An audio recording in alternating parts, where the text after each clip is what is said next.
something that I always wanted to talk about and show and share, because it's way more important than talking itself. It's just showing the concept. But on a regular basis, I stumble across a certain creative block in my soloing or improvising in general, which comes from a certain misconception that I'm on the player side, not on the listener side, as much as I would like to be, which means that I cannot really surprise myself as a listener with my own playing, because obviously I know my intentions, right? I know my intentions. I kind of have a very clear concept of where I want to take my playing, where I want to take my solo. So many years ago, I've been suggested this idea of trying to impose certain limitations that may be a really fun way of exploring what can be done on the guitar by doing certain silly things that point us into a completely different direction, from very organized and controlled environment into something completely chaotic and undiscovered in one way or another. And I have a couple of these stupid ideas that are really fun to try and fun to practice, and they show how we are attached to certain things that we practice, that we want to feel comfortable with, and that we want to take out on a gig and play them best to our abilities. And this is like a contradiction of it all. And the thing is that I use them a lot while playing live. Whenever I feel stuck, that I'm just playing the same thing over and over this tune, that it sounds bland, it doesn't go anywhere, it doesn't say anything, it doesn't improve the situation, it doesn't bring any joy, it's just adding to the noise. Whenever I feel like there's a situation that I want to improve something or bring something new to the table that I'm not even aware that was there, I can reach onto one of these things. Okay, there is in no particular order, but right now in my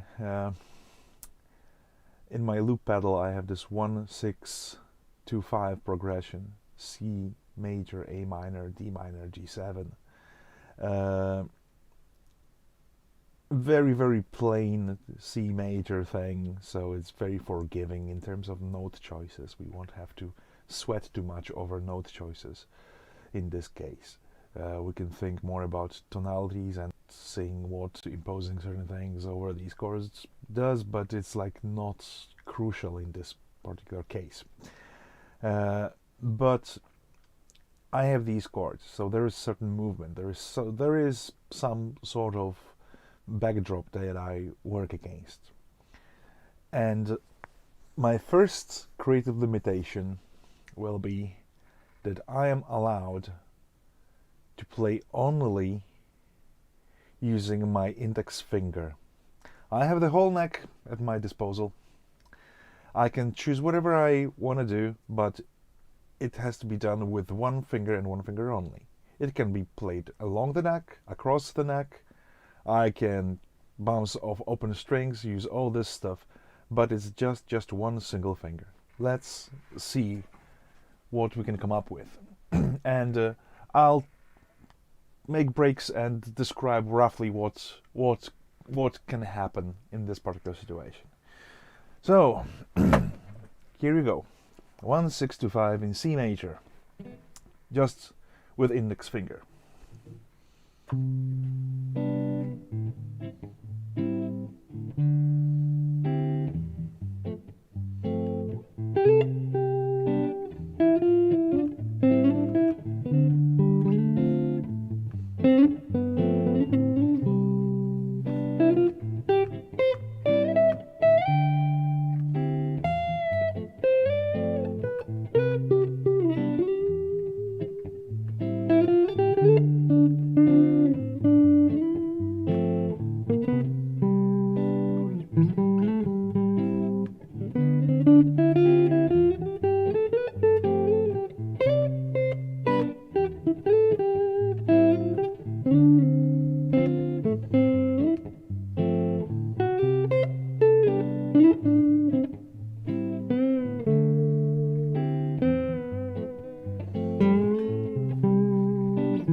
and so on and so forth.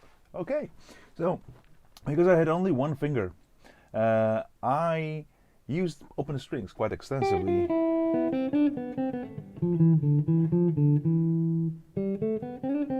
I did a little pedal point at some moment. So I used open string and some notes on top.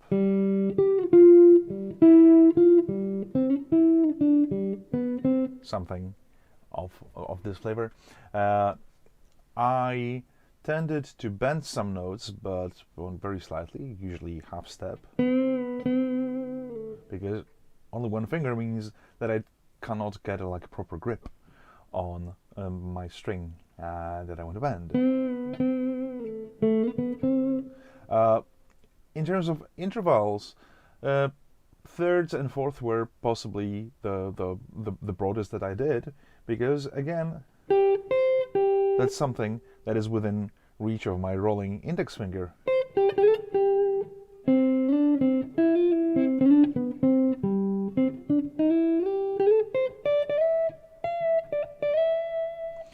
And I aimed to give this vocal quality to this line, because usually when we hear singers, they tend to stay within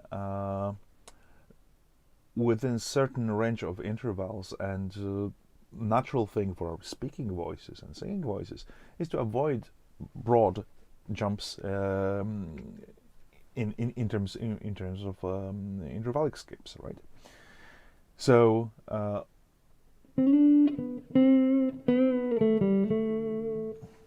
one finger. This is one of the ways we already have certain ideas where it can lead us. So because it's one finger, my usual fingerings, my closed position fingerings, and this kind of runs are pretty much out the window. Good night.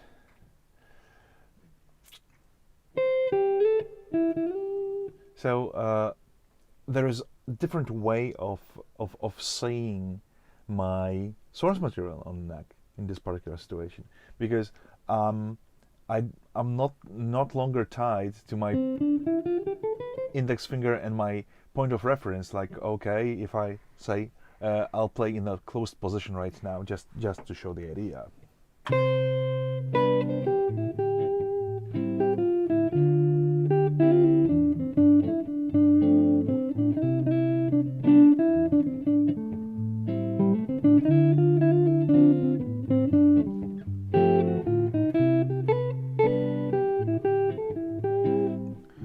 Right, this is something that I would possibly usually do in this particular situation.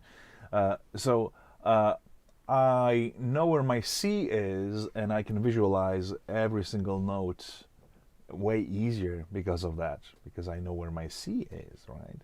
It's here, so my D is here, E, F, G, and so on. It's very, very, very precise and easy way of,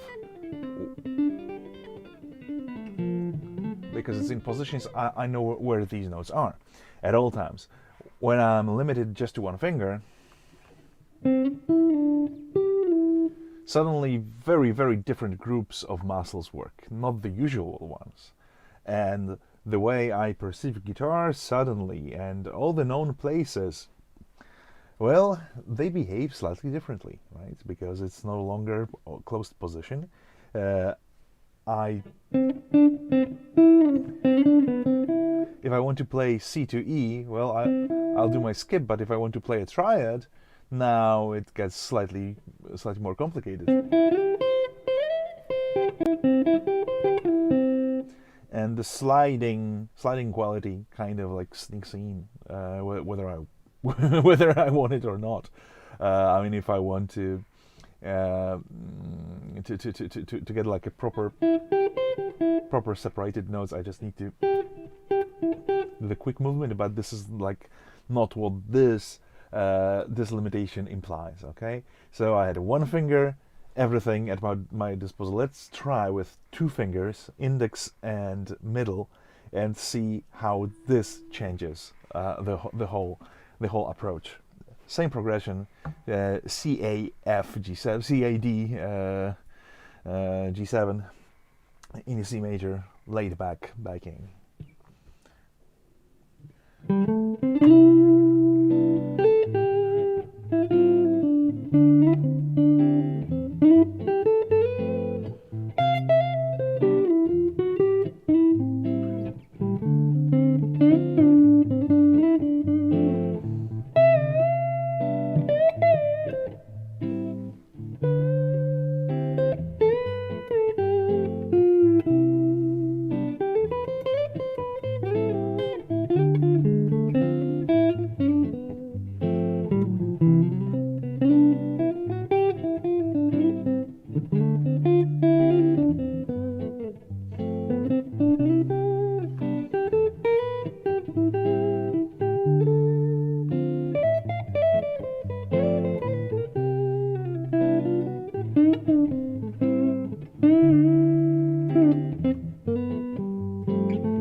Okay, so right now, because I had slightly more range in my hand, right, I could play smoother lines. There was more articulated skips between intervals. In general, the character didn't change that much, right? But there was slightly less sliding, maybe more more sophisticated bends, more precise bends, and in general, in this case, it was kind of like getting from one idea to the other. There was nothing dramatic happened, but of course, it's about how your head works at this point. So, because listener hears only final result, not intentions, but sometimes when music comes from a different spot, for us players, it can be inspiring. And even though it may seem from the outside that there is not much going on differently, in a long time, we can find something new and something convincing that we might want to incorporate in our playing. Okay, how do I get the timbre and tone? It's very simple. Neck pickup, tone and volume all the way up on the guitar, and I'm playing through the pod 2.0, the old one. I think this thing is almost 20 years old. It's just an old pod, and I use it's like a twin reverb setting with treble very low, and bass and middle somewhere around 12 o'clock. So it's very untouched neutral tone with a hint of reverb, and I think there is a slight compression, but it's very, very soft, so it shouldn't be. It's more not to clip the input of the interface that I'm using for streaming, but other than that, it's very, very simple. Okay, so we had two finger trick. What we could do with two fingers, of course, we can play the usual stuff. We can stretch and play our pentatonic runs, which usually use two fingers anyway, right?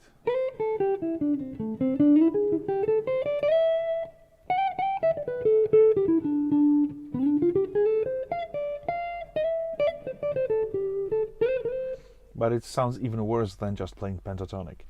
I don't really like using pentatonics as not in their usual default application. Anyway, I like imposing them as something different among the chord, which is trick that has been used and overused, like forever. But sometimes I like certain tonality that they bring. Okay, let's try something different right now. No worries, steady. So let's see what's gonna happen if we just use a single string. I can use all of my fingers, all of the neck, but just single string, and I'm gonna I'm gonna use just the G string for starters. Why G string?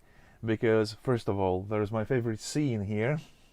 The other thing is that this is a good string for bending, so I can always have more articulation at hand. If I want to change pitches in a certain smoother way, that's my string of choice. Okay, so let's see. All fingers, all four fingers, but just third string. Again, C major, 1 6 2 5 progression.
Okay, so what this thing made me play. Suddenly, I got bored of just playing a line that was going up and down the neck, and I wanted to introduce some motifs that would be that would be like a wee seed to develop certain ideas. So for certain chords, I don't exactly remember what I played there, but like there was an idea for a certain chord.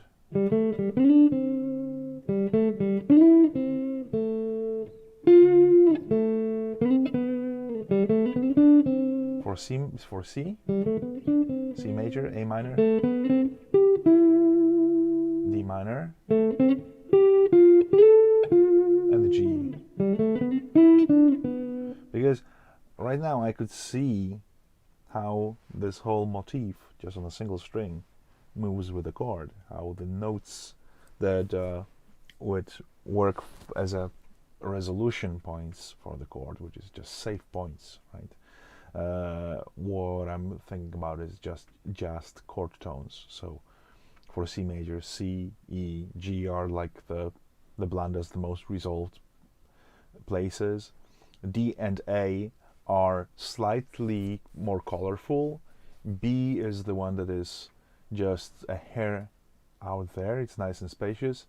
F sharp for C major, sharp 11, or sharp 4. And that gives it a Lydian quality, also very, very nice soaring note. And for A minor, it's pretty much the same story. So A, C, E, the triad, is like very, very safe point. Safe points, safe resolutions. And everything else that is further from them introduces some colors, but also some tensions.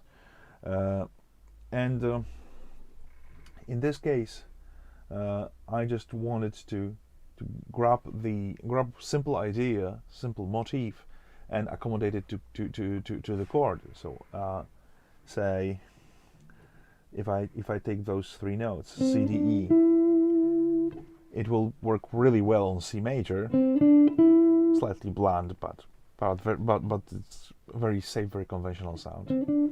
On A minor, same thing, will work just fine. For D minor, I would move it half step up, just to accommodate for the D minor chord. And for G, I could stay here, right? So, for example, I can take this exact idea.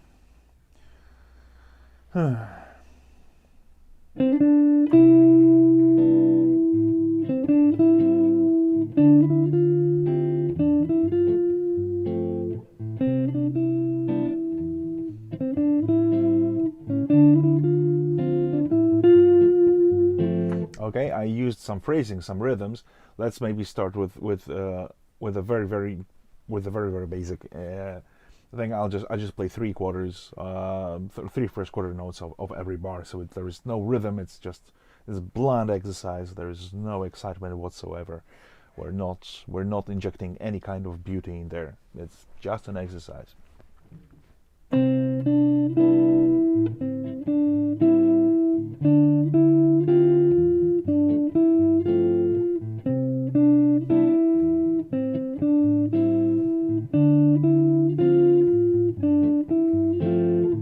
Okay, nothing interesting. Okay, let's apply some rhythms.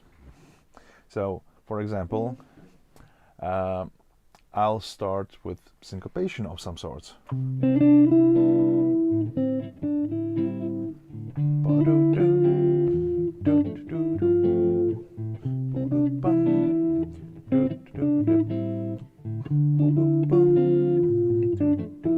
Okay, now I'm gonna push slightly.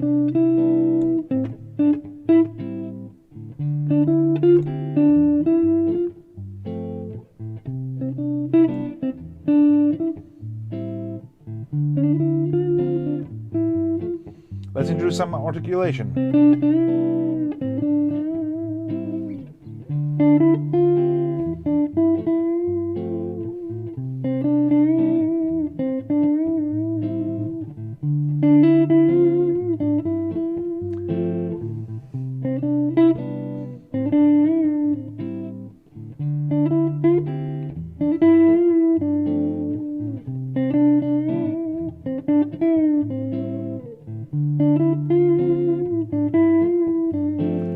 Now, because this was the same motif for both C and A, and the other one for D and the G, which actually is it's pretty much the same. It's like the same concept. It's just okay. First three steps of tonality that we have at hand, C major, and then we move it one step to the right. Right, D, E, F.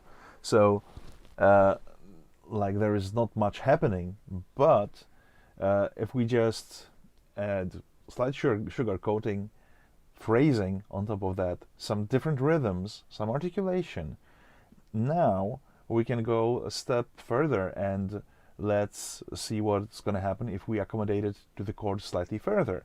So, for example, my fourth note in every phrase is going to be the one that is going to be like a resolution point for the chord. So for C major, I can stick to C. For A minor, I can end up on A.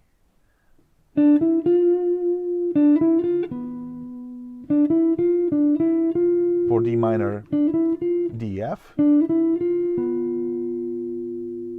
but I can end up on B natural here for G7, so it's gonna sound better.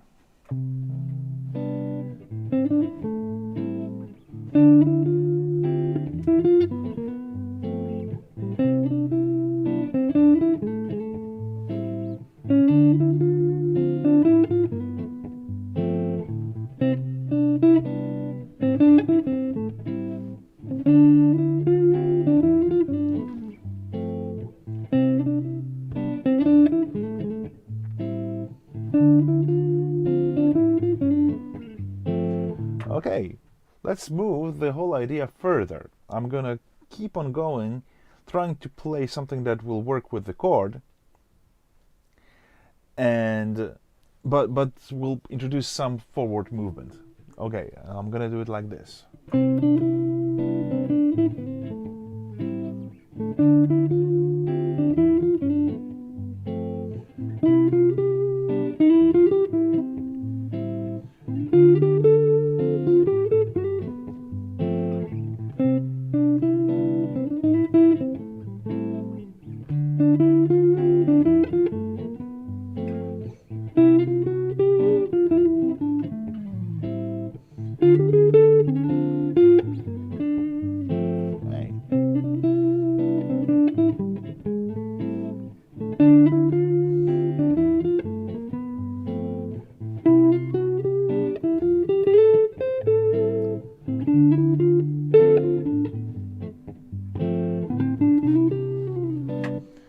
And again, I started from a very simple seed, just G string.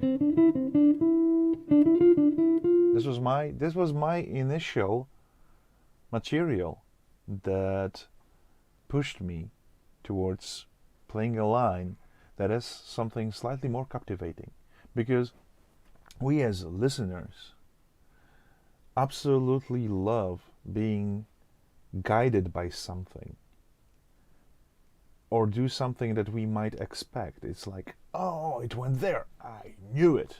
I'm the smart listener. I know that it would go there. And as a player, one of the greatest way of building connection with someone who listens is to speak the language, musical language, that they can relate to. And I'm absolute sucker for great, strong melodies. I mean, there are plenty of examples like that, but some of the stuff that's been that's been kind of like lost in popular music, but was there since the very beginning, is I think it's always worth, having a little look back where it's at. And there are plenty of tunes that I absolutely dig. For example, well, we'll do a separate video on that, but one of the great examples of a song with a strong melody that is simply based on triads is Downtown by Petula Clark. It's a tune that originally is on 145, and I'm out of tune. Woohoo.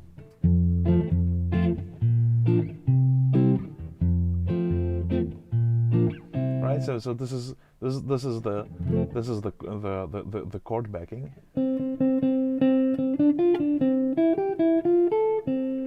Just listening to the melody, you can tell right away what the chord is, because it's there. It's just spelled in big letters.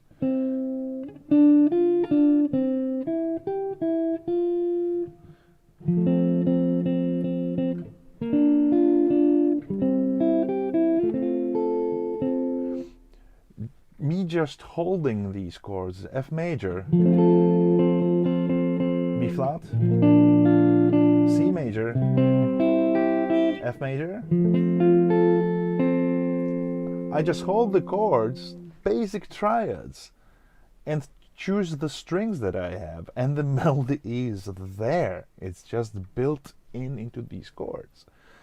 And that's something that I always found really appealing, and something that I wanted to incorporate into my playing a lot. But maybe from a guitar standpoint, another guitar hit that is pretty much based on exactly the same concept.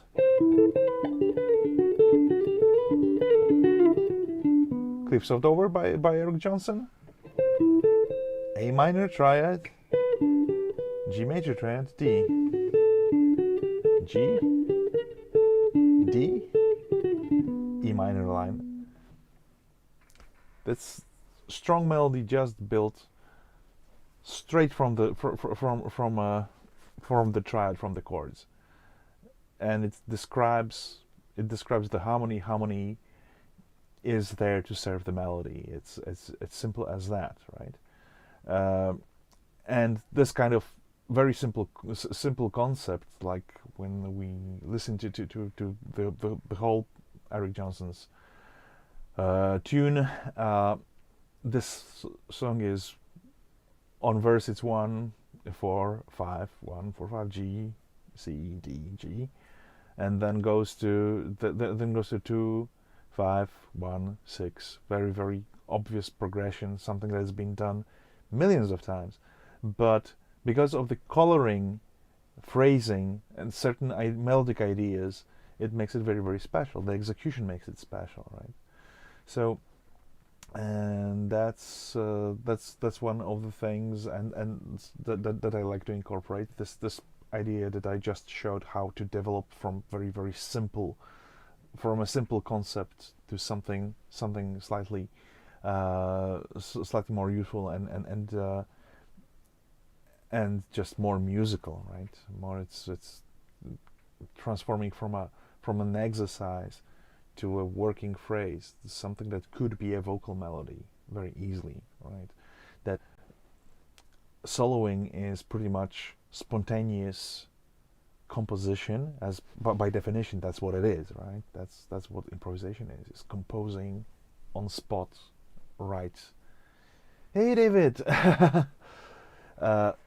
So having this simple idea that we had, one string, all the fingers. Now let's try something like that.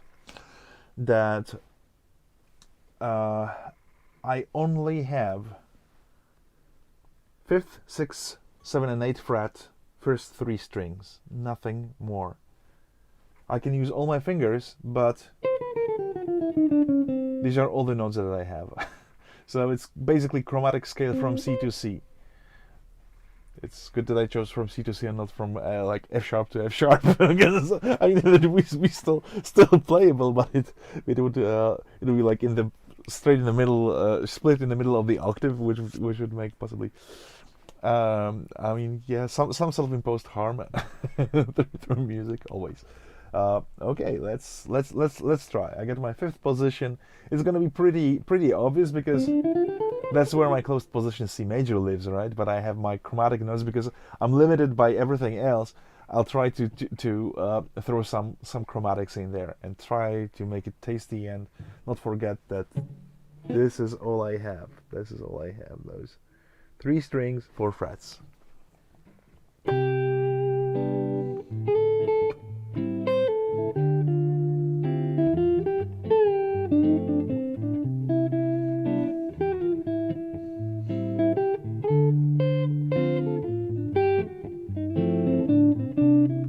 I cheated.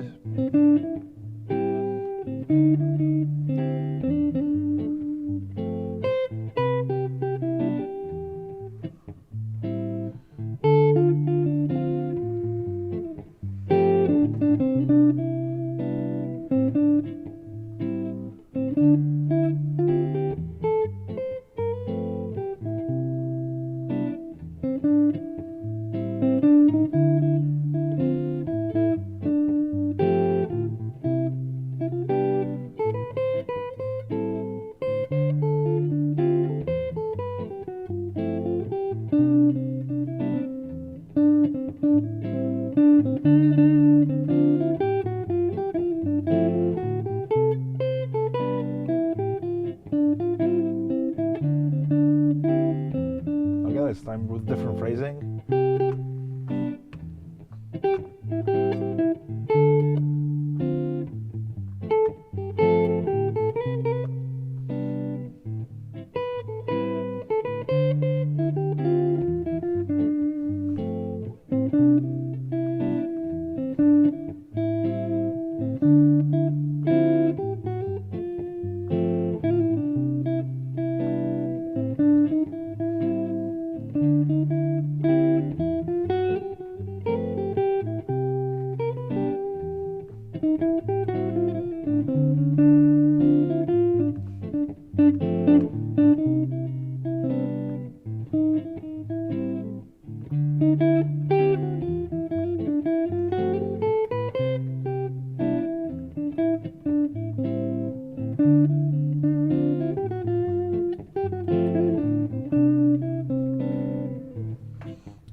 absolutely. Almost any notes when the timing is good. Yes, this is absolutely true. It's always in timing and phrasing. That's the most important tool, most overlooked by players.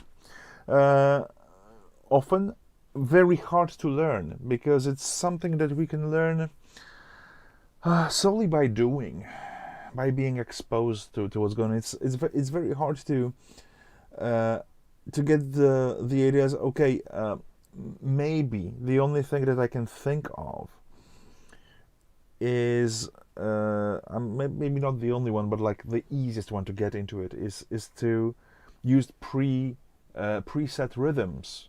I Who was this guy? Oh my god, there was a great video fairly recently. Uh, anyway, the concept was to use to use a rhythm, I believe, from Straight No Chaser and Rhythmaning by Thelonious Monk, and just apply your own pitches, but use this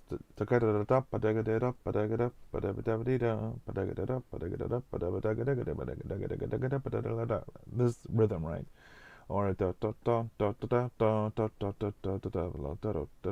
so on and so forth.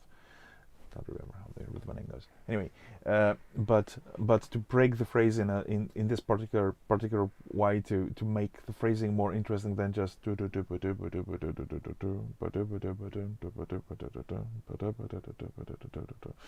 I mean, that's pretty much what bebop is, right? I mean, bebop is basically Johann Sebastian Bach with syncopated phrasing.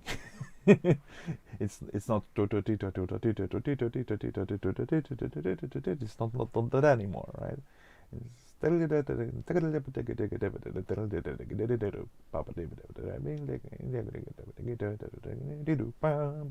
so on and so forth.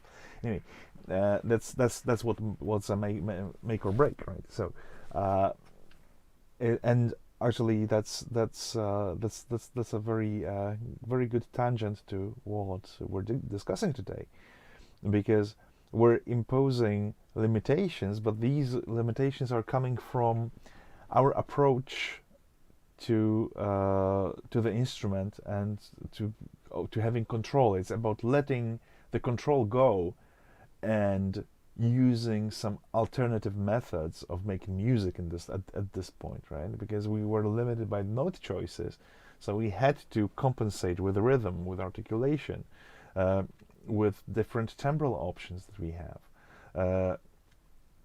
and I think that's like the first thing to explore something is of course to intentionally abandon certain things, to make certain things slightly more difficult.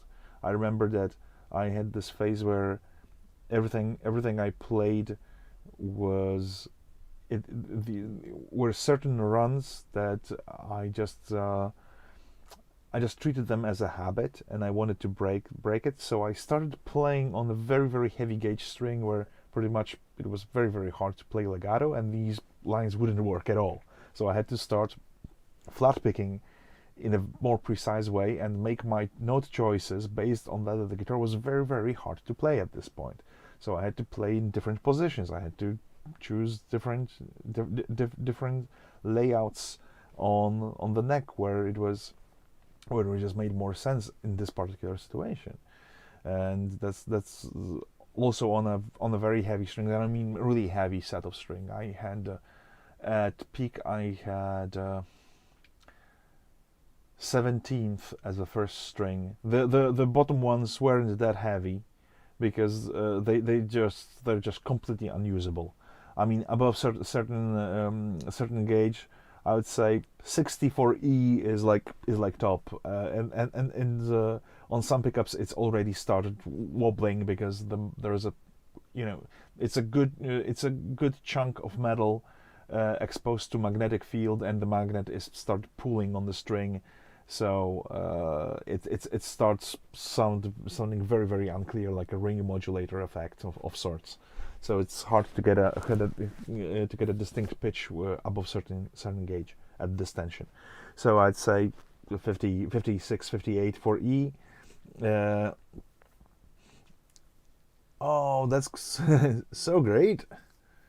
Yeah, six string bass is a fantastic tool. Fantastic tool to uh, and yeah, oh, definitely. I mean, my I have bass here in the corner. It's dusty and ugly. Maybe should need some refreshing. But um, what what I've noticed that any kind of unusual factor usually can steer us into something interesting. So right now we had a very limited choice of notes, right? Let's try something slightly different. Uh, I don't have a proper blindfold, but let's assume that you guys trust me. And how would it sound if I had all my neck at my disposal, but because I use my eyes as a certain guidance whenever I play.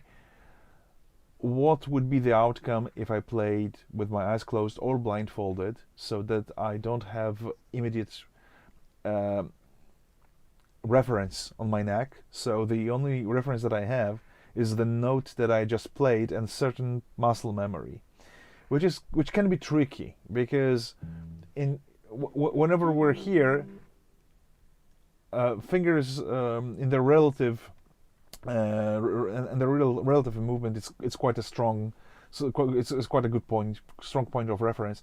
But when we're changing positions, it's really hard to tell where we are. And again, there are going to be certain things that we hear, and certain senses that we're starting focusing on to get the idea where we are on the neck. So I'm gonna treat this as my C, and I'll try to play with my eyes closed, completely looking up the ceiling. There's nothing there that could hint me what to do. Okay. One.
Okay, so that wasn't really that hard. I'm assuming because I do it almost every time. I mean, whenever I practice, I look at my neck. When I gig, I tend to look towards the audience or out the window, rarely at my guitar, because I kind of like this state of mind of listening more, because obviously when I close my eyes, I listen more attentively to the band, to what's gonna happen. I kind of can visualize certain things way better. I prefer to play with my eyes closed most of the time, for musical reasons. I don't have stage fright or anything like that. I mean, I'm anxious. I lose my shit when it comes to everyday contact with people, unless they're musicians. But I have no problem playing. I mean, this is my safety nets and my shield and everything. So, okay, got a message, really nice message. I like getting nice messages. Anyway, the idea of playing with eyes closed was one of those creative limitations that actually helped me a lot, because I play very differently. I perceive things differently. So one thing is that I stay to my safe points roughly. I don't want to go too crazy, because I don't want to lose my point of reference, though I don't really hold on to it that much, right? I mean, once I'm in my key now, because I'm in I know where my notes are, what they are. In this position, I know what to expect everywhere. Just based on intervals and my fingers, and I can change my positions quite easily. But I also tend to play across the neck more than along the neck, because so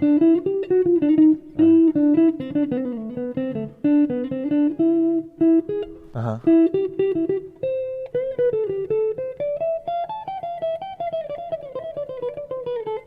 So unless it's linear, it's no problem. But if I want to do broader intervallic skips, it's slightly more challenging. So maybe that's another thing that I should practice more. Just closing my eyes and okay, this is my CE. Now I want to CG, C, G, G, C, C, E, yeah, C, E, C, G, C, E, ah, C, E, C, G, C, E, C, G.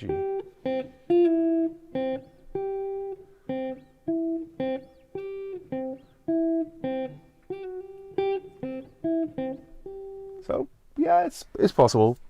It's possible to gather. Actually, the only guitar teacher that I ever had, absolutely brilliant, Gary Whitner, he sold me something quite similar to this thing. His idea was, it was a difficult thing. It's something that I should practice for years. Just forgot about that, but it's again about using this creative limitations of sorts. But his idea of getting to know guitar better and approach it completely in an uncalculated, unassuming way was to play notes of the major scales, C, D, E, F, G, A, B, C, C major for example, but every note should be in a different octave and a different position. So for example, it would be C, D, E, F, G, A, B, C. Different finger, different position, everything different string. So this way it breaks off from everything that we feel comfortable in terms of shapes of scales, notes, locations, and everything. So like the first phase was, of course, just to play them, starting on any C and seeing where it goes. C, D, F, G, A, B, C, for example. And then it was doing that with your eyes closed. So C, D, E, F, G, G, A, difficult thing. Doable, but difficult. And the idea to practice it was like just breaking down onto single intervals. C, C, D, C, D, C. Okay, I got this one. C, D, E, C, D, E, F, E, F, E, F, E, F, G, A, A, yeah. So G, G, A, G, E, A, B, B, and C. Anyway, just getting these pairs of notes and memorizing the movements. It was absolutely crazy. I was like when I was like 14 or 15 years old, and I tried this. It was like, whoa, that's completely from outer space. But actually, getting something from this concept and trying to incorporate into playing, that there are like different points of reference and different hookups and different fulcrums to what we do, that we pivot around, and just being aware of them and trying to find them and trying to find what works for us, and sometimes even against our will. It's like, this is stupid. Like, why would I play this in this position with this finger? Because it's completely uncomfortable. Nobody does that. But at some point, there might be something interesting in there. Okay, we did this thing with eyes closed and dislocated octaves, using one string, using limited amount of notes. It can be anything. So we can, for example, try to make things work just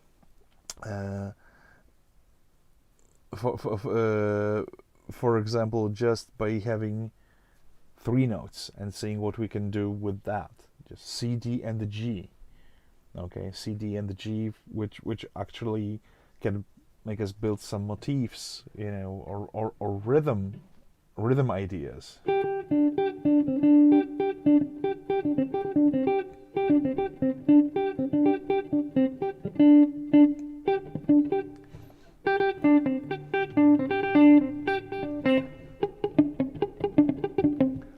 So different articulation, different timbre that I can.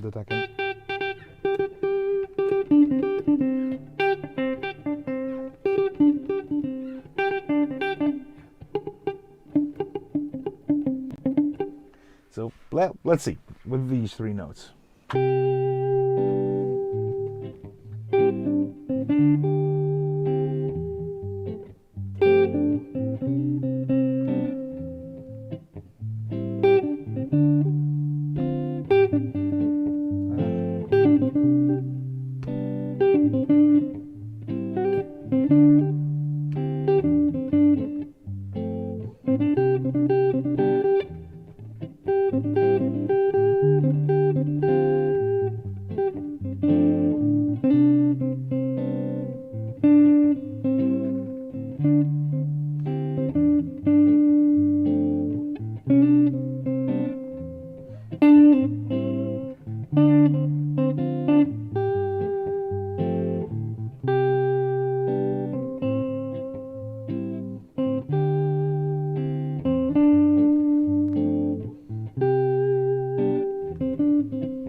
Still, plenty of music to be done. Brushy mastering, yeah, familiar with them. Slightly different concept, but yeah, I mean, it's like speaking of which, it's like building style around limitations is another can of worms. And I mean, playing blues in open D tuning with no third in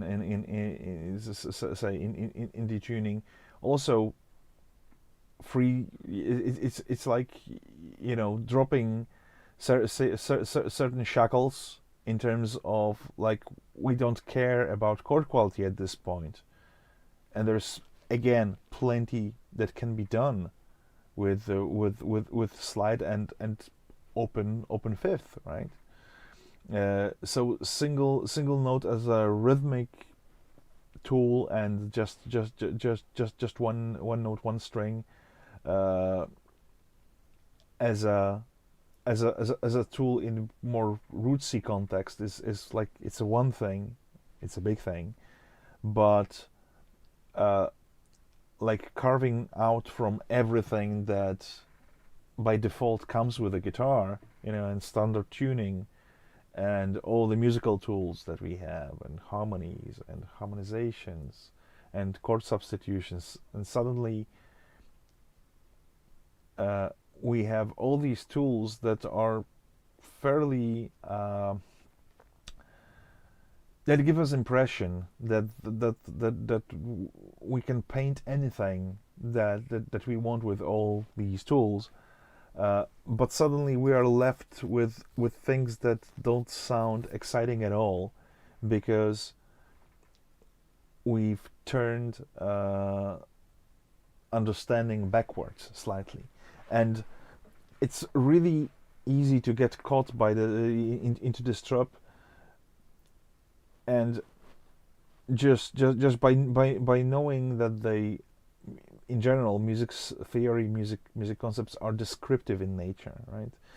They don't teach us, they don't show us how to play. They can only describe what's already been played, and maybe uh, maybe give us an idea how to how to look at certain things if we want to replicate something. But to come up with something, it's just the most natural way. Oh yes, in Skiffle Bands the bass was made of a brush shaft. Yes, and it sounded good. It sounded better than some of the double basses recorded in the early days. So yeah, absolutely. And oh my god, I mean, it was just terrifyingly great at some point. With having less to make more. I mean, this is something that I absolutely adore. Just taking a couple of steps back, and how much music we can make with less and less. Maybe not tools, because right now anyone can take all their multi effects or whatever, or cheap guitar pedals, and replicate all the sounds that are sitting in our heads. But it's more about less and less production. I mean, how can we deliver music by just pushing air from the instruments that we have in here? No PA, no big productions, no synth and samplers involved, just by physically actually playing the instrument, right? And that's what I kind of lean towards, at least for now, and for a couple of recent years. Although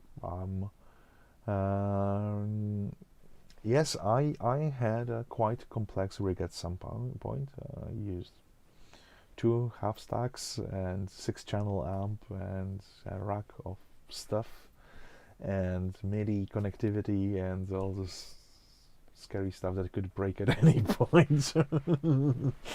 But yeah, I mean, this was like early 2000s. Not anymore, and not that I would care. I mean, I know that possibly at some point there'll be situations when I need to go direct, and I'll have to I'll I'll have to have something that will do its job, and mostly as a traveling rig.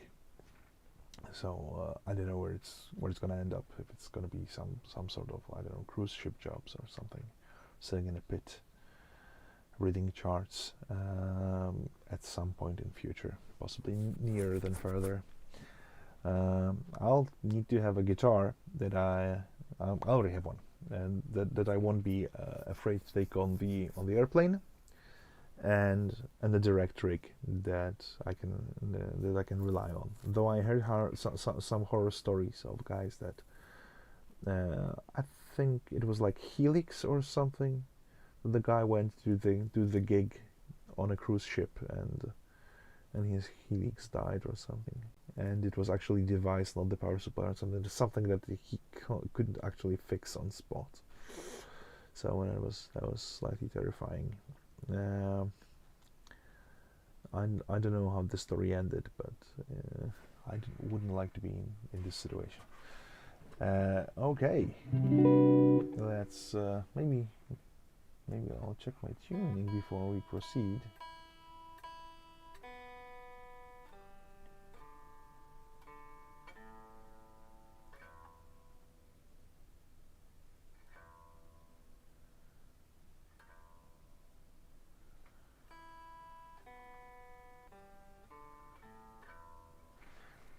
Okay.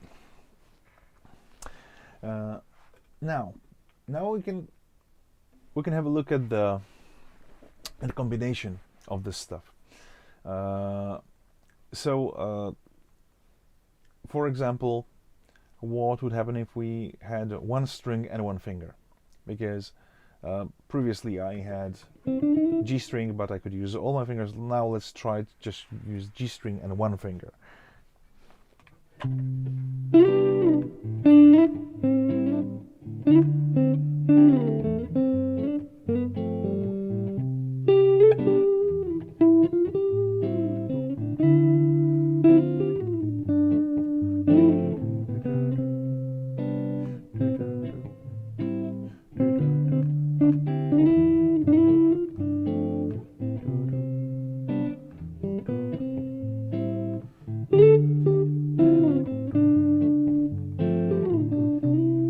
Okay, like by default I started audiating, but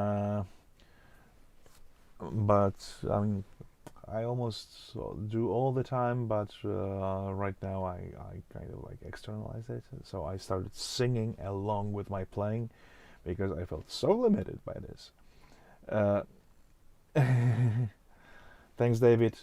Great pleasure having you, and hopefully soon. I'll try to keep us posted whenever I go live. The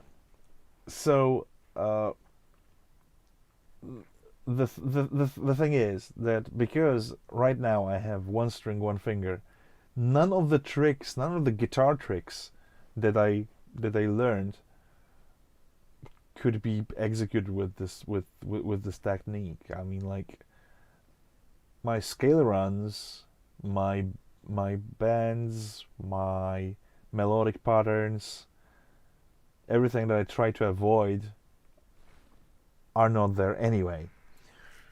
So what I'm left with is my singing voice, which is terrible, by the way, but which can lead me to play soulful, natural, gentle lines that I can just execute on a guitar, just like it's a single string of a human voice, like voice chords.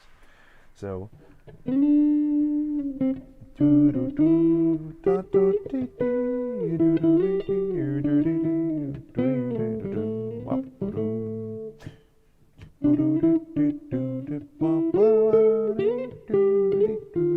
And so on and so forth over the chords, obviously.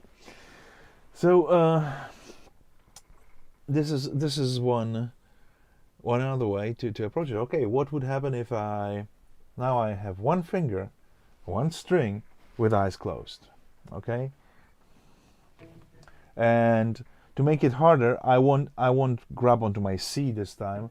I'll try to see how terrible it's gonna be if I'm gonna just start with open string, and I don't know where I'm, where I am. I'll close my eyes, start the loop, and try playing.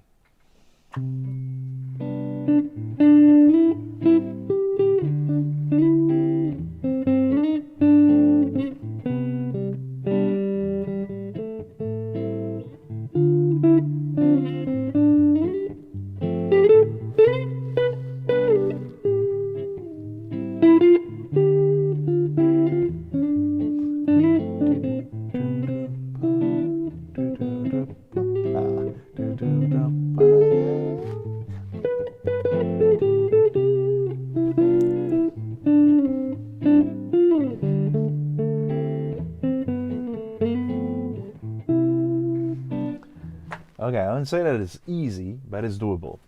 Uh, so I had certain sounds in my head, certain line that I was mumbling in there, uh, and of course I was aiming at these notes that I heard. And the trick there was that I also wanted to be maybe not as close, but fairly close to controllable area of it all. So I was sometimes doing my slides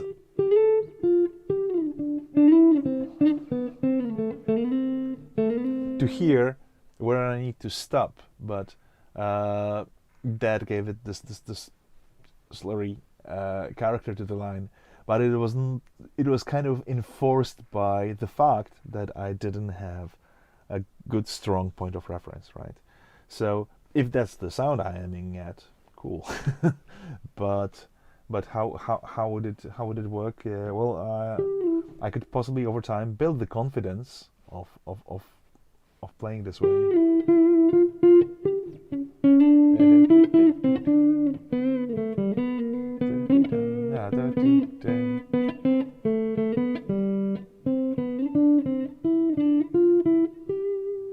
So again, because this time it's my elbow that is responsible for pitch, not my fingers, right? So it's a very different, very odd spot for the note choices to come from. I mean, of course, it's musical imagination, but the control is in a very odd spot, right? It's like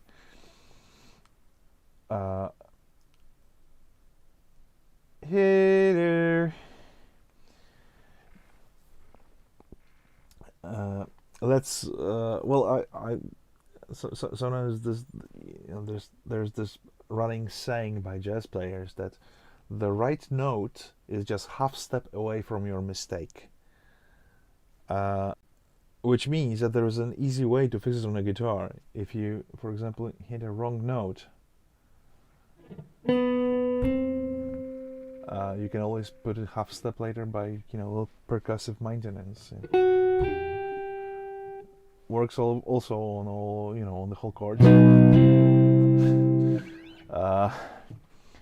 But there is something to it. It's just about resolving to something that makes sense in the context, right? Okay, I guess that this is everything for tonight's stream. I was really honored to have you all, and hopefully we'll see each other and hear from each other soon. I'm gonna post this thing, but I'm gonna cut like first 15 minutes when I'm just noodling without any substance in there. So if anyone wants to review this incoherent mumbling, you're all welcome. Thanks so much, and